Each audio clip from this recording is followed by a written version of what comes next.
शास्त्र पुराणानि कृत्यादि कृत्यान्वया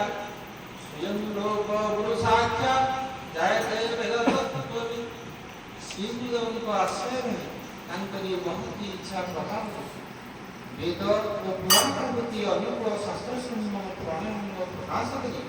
मनुष्य निजे ही साक्षात वेदतत्व पर्यवेक्षित कारण गुरुदेव इच्छा ही शास्त्र शक्ति गुरुदेव इच्छा अर्थात गुरुदेव संतुष्ट है निरक्षर ज्ञान शिष्य ज्ञानदान करी जगतर कल्याणकर कर्म नियुक्त करी जय जगमणि अकीचर